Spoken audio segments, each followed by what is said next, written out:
Hi everyone, I'm the Flute guy, and welcome to another one of my videos where I'm talking about the flute and my process. So in this video, I'm going to talk about what am I talking about? Oh yeah, I'm going to talk about transposing. So transposing is a technique that I frequently use on the flute, and the reason why I use it is because number one, it allows me to play different kinds of flutes.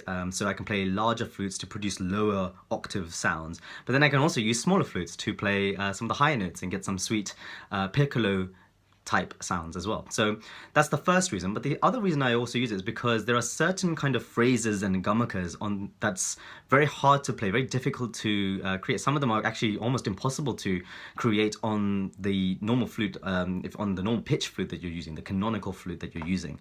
And so by changing the flute, by changing the pitch of the flute, or changing to a different pitch flute rather, you can actually start playing some of these gamakams and start sliding between notes that you couldn't actually join in the original flute. So there's a lot more that you can do technique-wise when you start to transpose as well. So number one is range, and number two, techniques and gamakas. So I'm going to choose pitch D today. So D is going to be the canonical pitch. So let's say I'm playing a concert in pitch D, and the way I play sa for Carnatic musicians is by holding the first two fingers down, right? So the pinky doesn't really do anything. Look at that. Doesn't really change the pitch, so that's more there for stability. But yeah, so let's say I'm holding down the first two notes, I'm playing sa, and then I'm playing a raga such as Sindhu Bhairavi.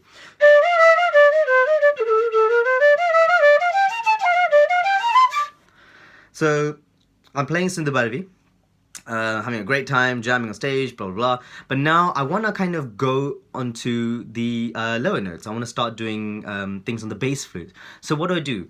In the case of Sindhu Bhairavi, I actually take out my G bass flute. So I've got it over here.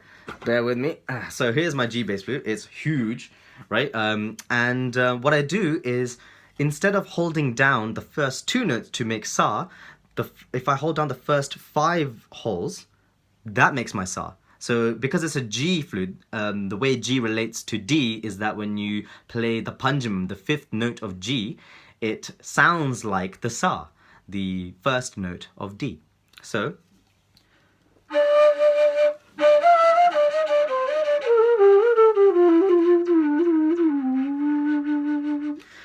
as you can hear, I've been able to access the lower octave. But the other thing is, as I mentioned, that you can play different kinds of gamagas and techniques. So for example, sa ba ma ga na na. So that slide, da, da, na, na, na, na, that initial slide is very hard to do on the flute.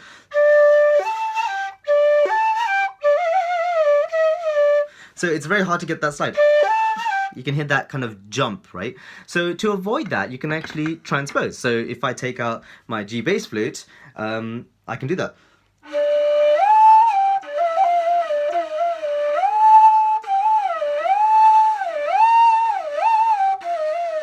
So you can actually slide there. So that's what transposing does. It actually allows you to overcome some of the barriers and the limitations of the canonical flute that you're using, as well as, of course, the octaves. You can actually explore different octaves. So that's one method of transposing. I think that's called panjamam transposing, where I'm actually playing the pa of the new flute to match the sa of the original flute. Sorry if this is getting very confusing. I might make another explainer video if this is really confusing. But so that's the basics of it. So in this case, I held down 5 holes. I closed 5 holes in order to create that sa. And the canonical sa is created by holding 2 of the fingers, 2 fingers of the thing. So let's go back to the canonical sa. Let's say I'm playing Rag Charakesi.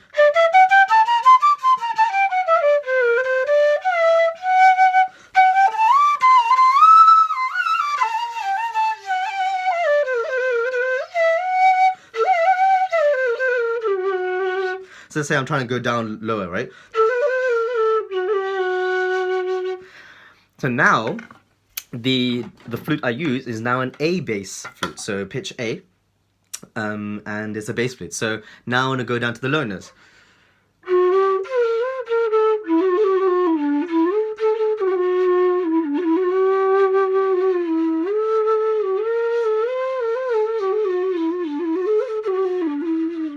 So in this flute, I'm actually holding down the first 6 notes. So sa is actually holding down the first 6 notes.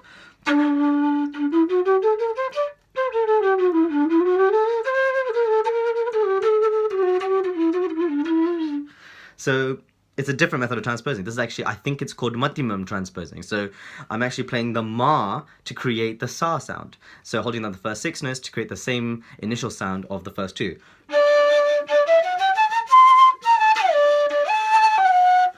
And the reason why I've decided to use the 6-hole transposing for Charakesi and the 5-hole transposing for the Sindhubhairavi, it's quite a specific reason actually, and I do this very deliberately. And the reason is because when you're doing the 5-hole transposing, you can actually overcome some of the very... It's a lot easier to play because when you... let's say I'm playing Sindhubhairavi. So sari ga ma ba ma ga na na sari ga ma. So sari ga ma. That's actually much easier to do on the 5-hole transposing because they're just straight notes. In other words, I'm not covering half the hole, so that's a lot easier to do than when I'm playing in the 6-hole transposing. Because in the 6-hole, when I'm doing sa di ga ma,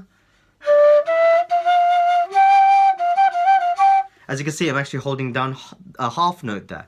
And so a half note is a lot harder to maneuver with automatically because of by virtue of the fact that it's half. It's always going to be harder, right? So to overcome that, for the ragas that have Sutta Gandharam, well, Sadhana Gandharam, if you're looking at the 16-note octave scale, actually. I should be saying Sadhana Gandharam, actually, I was wrong. So for ragas with Ga 2 in the 16-note octave scale, Ga 1 in the 12-note octave scale, the Komal Ga, I tend to use the 5-note transposing technique as opposed to the 6 one.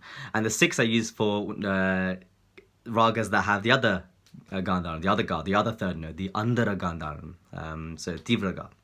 So that's my reason for doing for differentiating between those 2 different techniques, and I find it really helpful for myself as well. So again, this is a very technique-based reason for why I transpose, but there's also again tonal reasons for why I transpose. There's being able to access different kind of ranges. So when I play for dance Arangetram, Bharatanatyam Arangetrams is something that I frequently do and I love doing. In fact, I'm actually doing my 50th Bharatanatyam Arangetram this week and I'm so excited to play for it.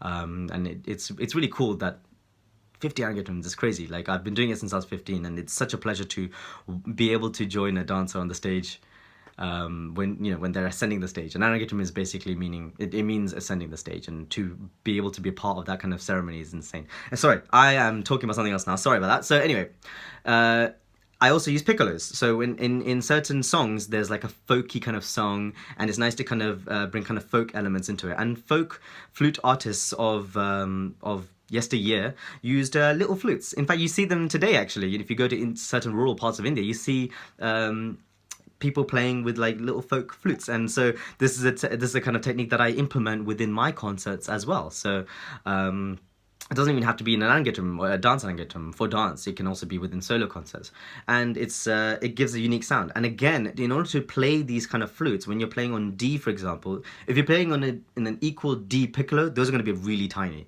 Like, they're impossible to play basically. I don't even know if they exist, but instead, if you utilize the technique of transposing, you can overcome that barrier and actually start to play with the piccolo.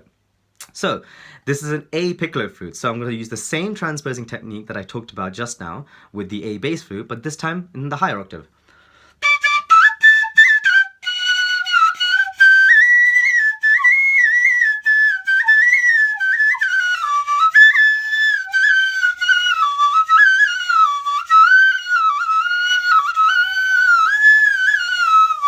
So those kind of techniques are really cool to do on the piccolo, and as you can see, it's a really folky kind of element to it. There's so many other uses for it, but that's something you can find out by doing as well.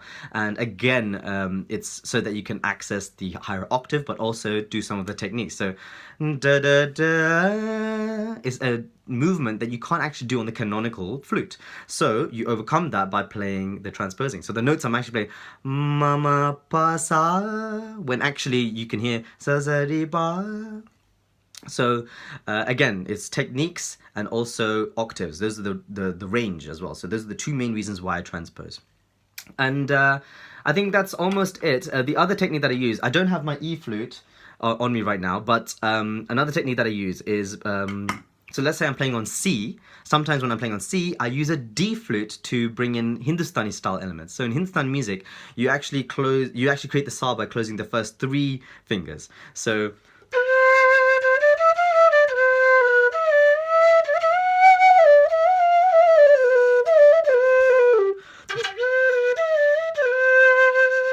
and that creates that kind of Hindustani style feel. And the reason why is because when you play sa, you tap that kind of the next finger, and that creates a sa sa di ga, and that's very Hindustani style. You start to bring in Hindustani elements, and this is kind of something that I learned actually from working with Rakesh Chaurasia, who's an incredible flute player from North India, who's the nephew, I believe, of Hariprasad Chaurasia, sir. So it's an incredible, that's another type of transposing that you can use, the three finger transposing, the three note hand transposing, which is also known as nishada transposing, because I'm actually playing in the knee of the Carnatic flute. So I'm basically playing knee, but I'm thinking about it as sa. The other thing about transposing is that you've got to be able to think about the fact that you're not actually playing sa, you're gonna have to shift everything as well, and that's just something that you get with practice. It's not something that you innately think about. This is something that I spent years practicing. So the time you put into this technique, you reap the rewards from that. So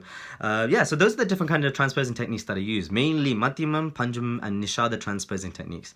And yeah, that's just a little insight. The main reason I do them is so that I can overcome some of the barriers to gamakams on normal flutes, on canonical flutes, but also increase the range of the kind of movements that I can do within a concert. So I hope this video has been useful for anyone who's a flute player who wants to learn how to transpose. I hope you found this quite useful. And let me know what other kind of videos you'd like to see from me. You know, what other kind of techniques do you want to learn? What do you want me to talk about? And I very happily make more videos for you guys, because I want to provide as much value as much as I can for you guys. So thank you so much for listening, and take care.